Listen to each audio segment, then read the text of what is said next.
নমস্কার, কেমন আছেন সবাই? রেসিপিজের নতুন একটি রেসিপিতে আপনাদের সকলকে অনেক অনেক স্বাগত জানাই।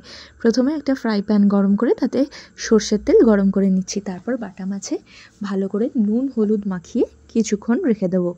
আচ্ছা, আপনারা কে কে বাটা মাছ খান অবশ্যই কমেন্ট করে জানাবেন। আমি এমন অনেককেই চিনি যাই বাটা মাছ খায় না আর খেতে ভালোবাসে না।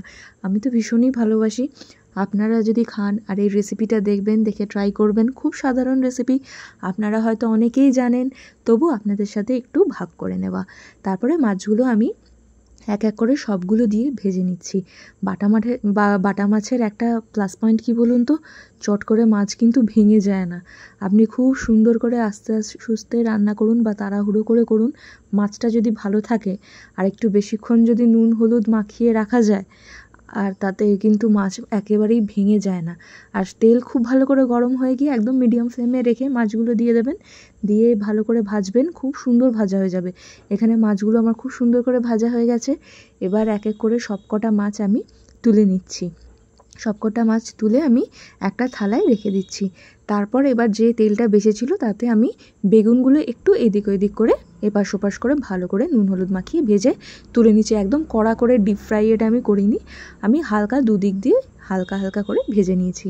তারপর আরেকটা কড়াই বসে তাতে অল্প পরিমাণ সর্ষের তেল, ওতে কালো জিরে কাঁচা লঙ্কা ফোড়ন দিয়েছি, আদা রসুন কাঁচা লঙ্কা বাটা আর একটা গোটা কুচিয়ে রাখা টমেটো ভালো করে একটু নরম না হওয়া অবধি এটাকে ভেজে নেব। ভেজে নিয়ে তারপরে এর মধ্যে রোজকার যে রুটিন মশলা হলুদ গুঁড়ো, নুন আর একটু কাশ্মীরি লঙ্কার গুঁড়ো দিয়ে অল্প পরিমাণ জল দিয়ে ভালো করে আমি এই মশলাটা কষিয়ে নেব। কষিয়ে নিয়ে তারপরে আমি ভালো করে কষা হয়ে গেলে পরিমাণ মতো জল দিয়ে একটু ফুটতে দেব। দিয়ে তাতে ভেজে রাখা মাছগুলো আমি এক এক করে ছেড়ে দেবো। ছেড়ে দিয়ে আবারও বেশ কিছুক্ষণ ভালো করে মাছটা ফুটিয়ে নেব। ফুটিয়ে নিয়ে আমি সঙ্গে সঙ্গে ভেজে রাখা বেগুনগুলো দিয়ে দেবো, কারণ এগুলো ডিপ ফ্রাই না, হালকা ফ্রাই করেছি। তো একটু তাড়াতাড়ি বেগুনগুলো দিয়ে দিলে এর মধ্যে ঝোলটা ঢুকবে, এটা খুব সুন্দর জুসি টেস্টি খেতে হবে। ধনেপাতা দিয়ে সার্ভ করুন গরম ভাত।